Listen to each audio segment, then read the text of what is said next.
Assalamualaikum Bu Aziza. Waalaikumsalam. Apa kabar? Alhamdulillah sehat, tapi saya agak galau Bu. Terus wajahnya kelihatan lesu. Iya, kemarin kan saya udah kirimin tuh pesan sama Ibu. Iya. Sebenarnya itu ada apa? Kenapa kirim pesan ke saya tuh? Sepertinya ada hal yang sangat penting sekali. Nah, ini sih sebenarnya ya saya pengen mencari solusi. Saya ini punya kayaknya ada masalah lah yang saya rasakan di dalam kelas saya Bu, gitu. Dimana di kelas saya ini ada tuh seorang murid susah kali dibilangnya gitu. Misalnya hari ini dia udah saya nasehatin lah karena dia punya kesalahan. Besok diulang lagi. Udah dinasehatin lagi, janji nih nggak bakalan ngulang lagi. Ya tetap aja seperti itu, nggak ada berubahnya. Jadi pusing saya Bu, kayak mana lah caranya itu. Gitu ya Bu ya. Jadi sebenarnya apa yang ingin Ibu lakukan dari persoalan itu, yang ingin Ibu capai? Saya mau anak itu ya jangan kayak gitu lah Bu. Saya ingin anak itu memiliki sikap yang dia bisa dibilang nurut lah sama guru gitu kan. Karena kalau lasak-lasak aja pun kan dia payah kadang masuk pelajaran itu sama dia gitu. Untuk pembelajaran di kelas itu yang kita harapkan kan bukan hanya akademik yang diserap oleh murid ini ya kan. Saya juga pingin etika si anak ini berubah. Saya ingin sopan santunnya, kemudian juga disiplinnya itu memang meningkat juga gitu Bu. Tuh. Lalu sebenarnya menurut Ibu tuh apa faktor-faktor yang menyebabkan masalah itu muncul? Ya kalau saya telusuri sih Bu, saya juga pernah juga sih cerita sama orang tuanya. Ini kan namanya Tere ya. Saya cerita sama orang tuanya, malah orang tuanya juga bilang, aduh Bu, ini memang anak saya luar biasa Bu, beda dengan kakak-kakaknya. Malah kalau kakaknya itu ya nurut aja, bahkan akademiknya bisa dibilang bagus ini dua orang kakaknya.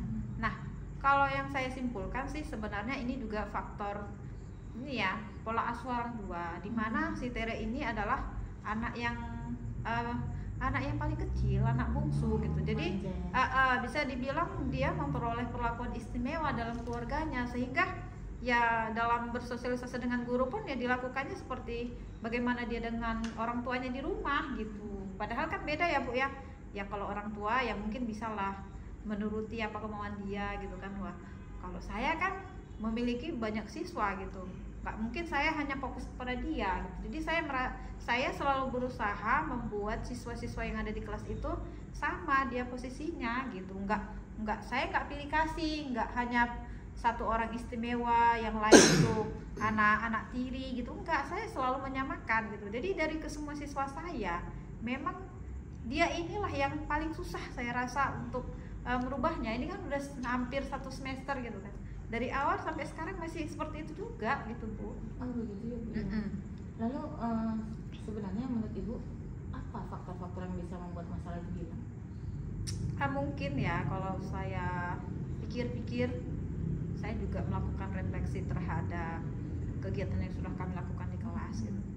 Kadang terpikir dalam hati saya, apakah dia terlalu banyak waktu luang gitu kan, karena secara akademis memang si Tere ini dia lumayan bagus sih, sehingga ketika dia sudah selesai melakukan tugas yang saya berikan, dia kan kosong tuh, free waktunya, ya mulailah dia mencegili kawannya gitu kan.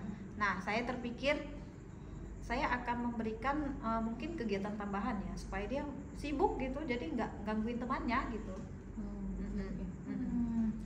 Terus apakah Ibu memiliki gagasan atau ide agar persoalan atau masalah ini bisa selesai? Kalau rencana saya nih Bu ya, mudah-mudahan bisa saya lakukan dalam waktu dekat ini. Saya akan melakukan komunikasi dengan orang tua siswa ini, dan saya akan observasi dulu bagaimana sih sebenarnya pola asuhnya di rumah gitu kan, bagaimana mereka mendidik si anak di rumah. Saya juga dengan orang tua akan melakukan kolaborasi gitu kan, supaya ada perubahan yang nantinya terjadi kepada siswa saya si Tere ini. Nah, yang kedua, saya juga akan melakukan tindakan kepada si Tere, yaitu saya lakukan pendekatan. Saya akan melakukan pendekatan dan saya akan bertanya bagaimana sih kegiatan pembelajaran yang dia rasakan di kelas, apakah dia melakukan kenakalan-kenakalan itu karena memiliki waktu yang luang atau memang dia hanya ingin mencagili temannya. Saya akan melakukan observasi juga terhadap si Tere ini, gitu Bu. Semangat ya Bu ya, tetap semangat untuk melakukan gagasan-gagasan itu gitu ya. Terus selanjutnya apa lagi yang ingin Ibu lakukan terhadap si Tere ini agar dia bisa berubah jadi lebih baik? Itulah yang dua tadi saya sampaikan ya. Saya akan memantau terus ini dia, dan saya berharap dia nanti adalah perubahan setelah saya melakukan kedua tindakan itu, gitu Bu. Semoga ya bisa berubah dia itu ya. Ya. Kemudian dari percakapan ini apa yang dapat Ibu simpulkan?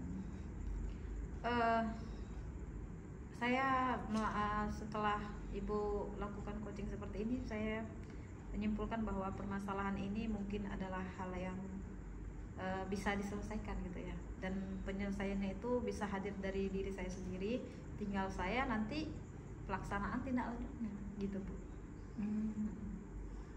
Baik Bu, semangat ya untuk melakukan itu, gitu ya. Jangan merasa lelah ya, karena memang beragam karakter siswa itu ya.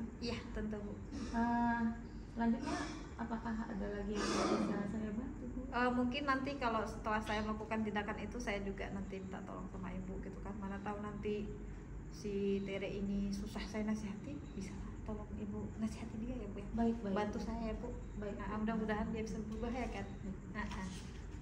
Gimana perasaan Ibu setelah bertemu dan bicara semuanya dengan saya? Saya merasa agak lega gitu ya, karena permasalahan ini sebenarnya bisa diselesaikan dengan jalan untuk kebaikan si Tere-nya gitu Bu. Makasih ya Bu ya. Iya, makasih ya Bu ya atas waktunya ya. Terima kasih juga ya. Semangat, tetap semangat ya. Insya Allah sampai Sampai ketemu ya Bu jumpa ya. ya. Oke.